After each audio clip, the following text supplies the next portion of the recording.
Hello tout le monde, je vous retrouve pour une nouvelle critique livresque et cette fois-ci c'est sur Fate and Alchemy Quicksilver. Je vous laisse sur ma critique. Donc, Quicksilver, qu'est-ce que c'est? C'est le premier tome d'une duologie présentement seulement disponible en anglais. J'ose croire que vu la popularité, ça va être traduit, mais petit résumé rapide, Ceris vit dans un monde désertique où l'eau, en fait, est une denrée rare.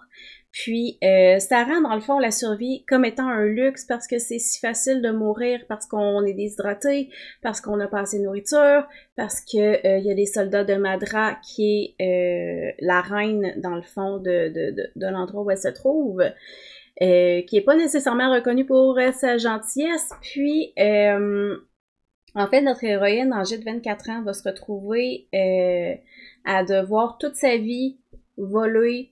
Elle se retrouve aussi à être engagée dans une forge afin de travailler puis essayer de gagner sa vie.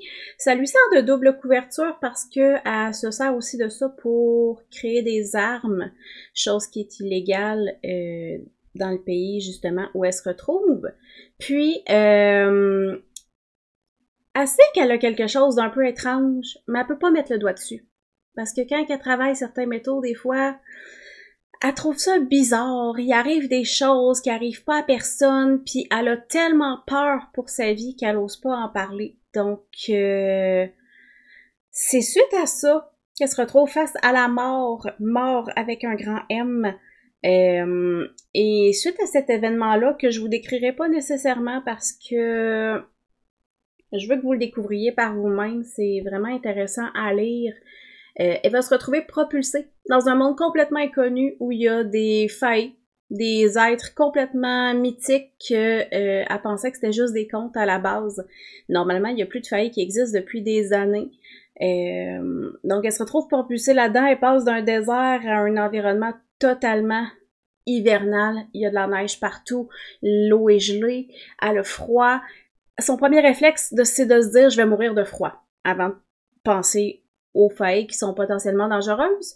Puis, dans le fond, ce qu'on va faire dans ce livre-là, c'est qu'on va la voir, comment dire, elle va apprendre à vivre parmi les fées, qui sont des êtres qui ne peuvent pas mentir, qui ont de la magie, qui ont des lois complètement différentes des siennes.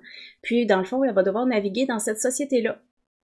Et par accident, par manipulation, elle va se retrouver à faire un pacte avec un certain Kingfisher. Et c'est un pacte qui, à la base, semblait prometteur, mais finalement va se révéler un peu tordu. Et ça fera pas du tout l'affaire de Ceris. Donc, pour le résumé global, c'est ça. Il y a beaucoup de choses qui se passent dans le livre. Niveau positif, personnellement, j'ai vraiment aimé le world building.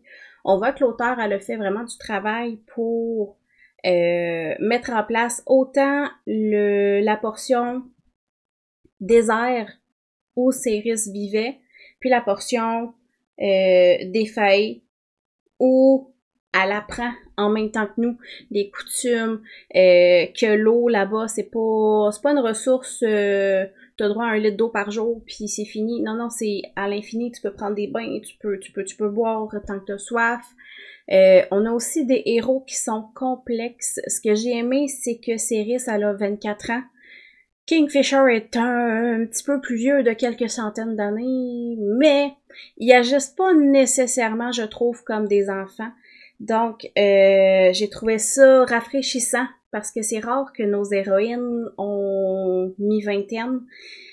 C'est quand même très très cool. Personnellement, j'en prendrais vraiment beaucoup plus. Je sais pas si c'est parce que je vieillis, mais c'est quelque chose qui me rejoint de plus en plus. Quand les protagonistes ont genre 18 ans, des fois j'ai de la difficulté à suivre parce que je trouve qu'ils agissent comme des enfants. C'est pas le cas là-dedans. Puis, l'action à la fin, là, wow! Je comprenais pas tant l'engouement du livre, je le lisais puis je me disais, ouais, c'est bon, tu sais, pas assez pour l'arrêter parce que je trouve ça ennuyant, mais je comprends pas que les gens aient poussé pour que ce soit autant l'éloge du moment. Je comprends avec l'action finale que ça revire un peu les choses de bord. Par contre, je n'ai pas trouvé le récit original.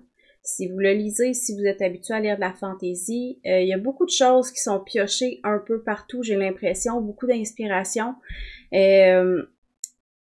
La fin était relativement prévisible pour certaines choses, de ce que j'ai trouvé, mais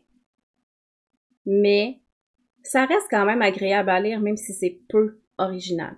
Ça m'a pris à peu près, par contre, 65 à 70% du livre avant que je dise « Ah ouais, finalement, il y a des nouveaux éléments qui sont vraiment cool. » Ce qui est quand même long, je trouve, pour un livre de 624 pages. Excusez-moi, j'avais oublié combien de pages qu'il y avait. Il y a peu d'action dans le livre, c'est beaucoup, on apprend, on met le monde en place, puis peu à peu, on te donne des petites informations sur ce qui va potentiellement te conduire à la fin. J'ai aimé aussi le fait que le Quicksilver, de ce que j'ai compris, c'était du mercure. Le nom est vraiment plus cool en anglais. A aussi sa propre personnalité, si je peux dire. Ça rend les choses un peu plus corsées, ça rend certaines scènes amusantes, ce qui est quand même cool. Il y a un peu d'humour là-dedans. Beaucoup de blabla dans les scènes d'action. Là où les méchants expliquent absolument tout ce qu'ils ont fait et le pourquoi et le comment, tandis que nos héros sont comme à moitié morts. Ça aurait pu être fait autrement. C'est pas mauvais. On a toutes les révélations d'un coup en mode on a l'impression qu'on va manquer d'air. Mais c'est ça. C'est peut-être j'aurais aimé que l'auteur amène ça un peu différemment. Je sais pas. C'est bien emmené, mais en même temps, t'as l'impression que c'est comme un jeu vidéo, tu sais, quand tu mets sur pause pour t'enfourner 8 points, 3 carottes, 18 pommes et un morceau de viande pas cuit parce que tu manques de points de vie. Ça me fait penser un peu à ça, genre en mode le monstre. Et attends, je bois, puis je mange, puis ouais. Et j'ai trouvé aussi que parfois Céris était extrêmement puissante pour une pauvre humaine dans un monde de failles surpuissant. Je sais pas si c'est intentionnel, si c'est dû à ses capacités étranges qui la maintiennent en vie dans un monde de failles. C'est un petit point qui m'a dérangée. Mais écoutez, peut-être que ça va s'arranger à partir du deuxième tome, mais j'ai trouvé vraiment là intensive, Céris parfois pour une pauvre humaine. Oui, elle sait se battre, mais à un point où elle accote les failles, j'ai eu un peu de difficulté avec ça. Ma note globale, je lui donne une note de 3.75 sur 5. C'est un bon roman. Je me suis pas fait flabbergaster, je dirais, par le livre en tant que tel, parce que oui, il est bon, mais il est pas wow dans mon top de l'année. J'ai hésité entre 3.5 puis 3.75. Le 0.75, c'est la fin qui a rattrapé le reste du livre parce que il y avait des choses qui ont été emmenées qui sont vraiment intéressantes, puis j'ai l'impression que c'est un peu comme une introduction au tome 2 dans plusieurs aspects. Donc, voilà. C'est une bonne lecture si vous êtes à l'aise en anglais. Il est pas super compliqué à lire ni à comprendre. Très agréable, très facile. Ça va être une bricasse de 600 pages. Personnellement, je trouve ça s'est lu super facilement, puis quand même rapidement.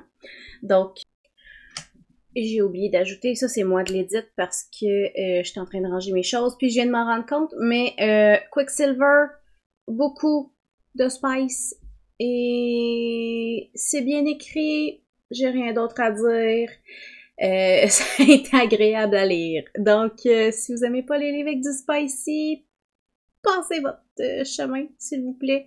Il y a pas des scènes à pu finir, mais il y en a quelques-unes et elles sont très décrites.